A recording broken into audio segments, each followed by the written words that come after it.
Le Petit Prince, chapitres 1 et 2. Lorsque j'avais 6 ans, j'ai vu une fois une magnifique image dans un livre sur la forêt vierge qui s'appelait Histoire vécue.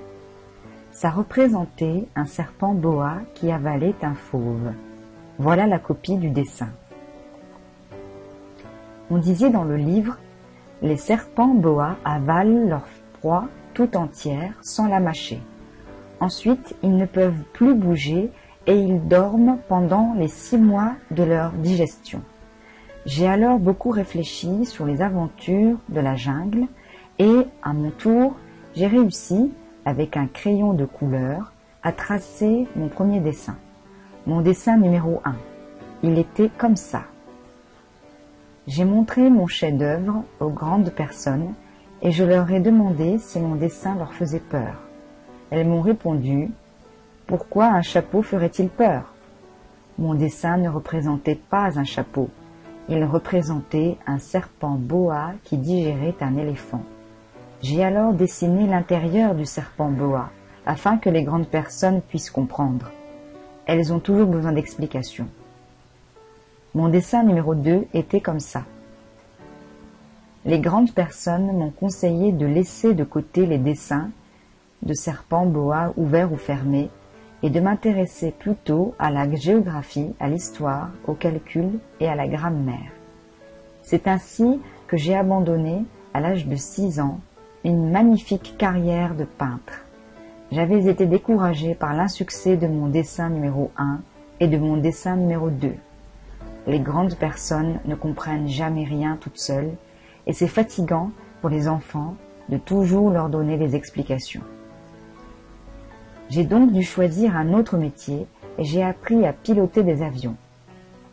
J'ai volé un peu partout dans le monde. Et la géographie, c'est exact, m'a beaucoup servi.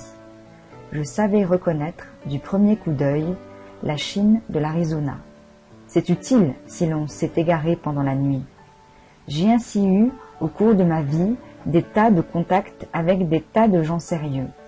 J'ai beaucoup vécu chez les grandes personnes. Je les ai vus de très près. Ça n'a pas trop amélioré mon opinion. Quand j'en rencontrais une qui me paraissait un peu lucide, je faisais l'expérience sur elle de mon dessin numéro 1, que j'ai toujours conservé.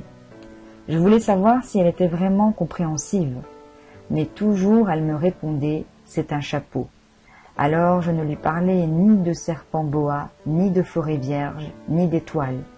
Je me mettais à sa portée. Je lui parlais de bridge, de golf, de politique et de cravate. Et la grande personne était bien contente de connaître un homme aussi raisonnable. J'ai ainsi vécu seule, sans personne avec qui parler véritablement, jusqu'à une panne dans le désert du Sahara il y a 6 ans. Quelque chose s'était cassé dans mon moteur, et comme je n'avais avec moi ni mécanicien ni passager, je me préparais à essayer de réussir, tout seul, une réparation difficile. C'était pour moi une question de vie ou de mort. J'avais à peine de l'eau à boire pour 8 jours. Le premier soir, je me suis donc endormie sur le sable à 1000 milles de toute terre habitée. J'étais bien plus isolée qu'un naufragé sur un radeau au milieu de l'océan. Alors vous imaginez ma surprise au lever du jour quand une drôle de petite voix m'a réveillée.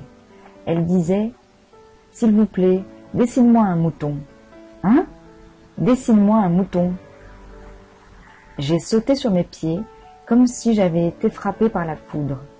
J'ai bien frotté mes yeux, j'ai bien regardé et j'ai vu un petit bonhomme tout à fait extraordinaire qui me considérait gravement. Voilà le meilleur portrait que, plus tard, j'ai réussi à faire de lui. Mais mon dessin, bien sûr, est beaucoup moins ravissant que le modèle. Ce n'est pas de ma faute. J'avais été découragée dans ma carrière de peintre par les grandes personnes à l'âge de 6 ans et je n'avais rien appris à dessiner sauf les boas fermés et les boas ouverts.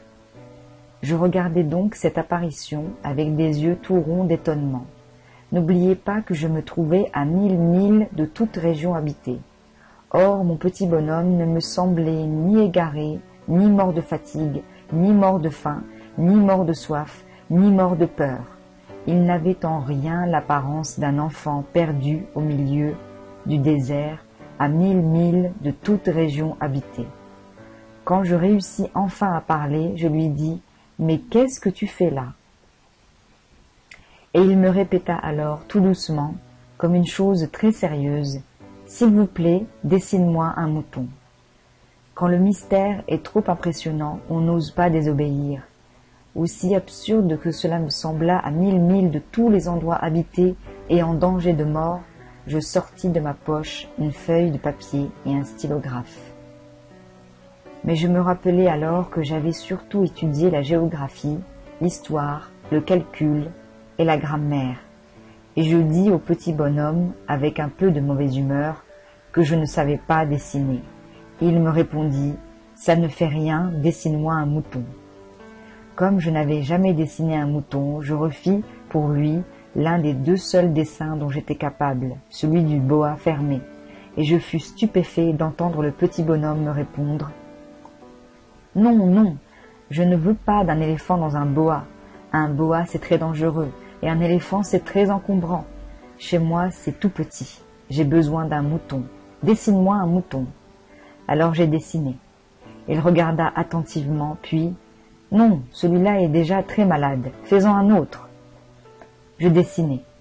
Mon ami sourit gentiment, avec indulgence. « Tu vois bien, ce n'est pas un mouton, c'est un bélier. Il a des cornes. » Je refis donc encore mon dessin, mais il fut refusé comme les précédents. « Celui-là est trop vieux. Je veux un mouton qui vive longtemps. » Alors, faute de patience, comme j'avais hâte de commencer le démontage de mon moteur, je griffonnai ce dessin-ci. Et je lançai « Ça, c'est la caisse. Le mouton que tu veux est dedans. » Mais je fus bien surpris de voir s'illuminer le visage de mon jeune juge. C'est tout à fait comme ça que je le voulais. Crois-tu qu'il faille beaucoup d'herbe à ce mouton? Pourquoi? Parce que chez moi, c'est tout petit. Ça suffira sûrement. Je t'ai donné un tout petit mouton. Il pencha la tête vers le dessin. Pas si petit que ça. Tiens, il s'est endormi. Et c'est ainsi que je fis la connaissance du petit prince.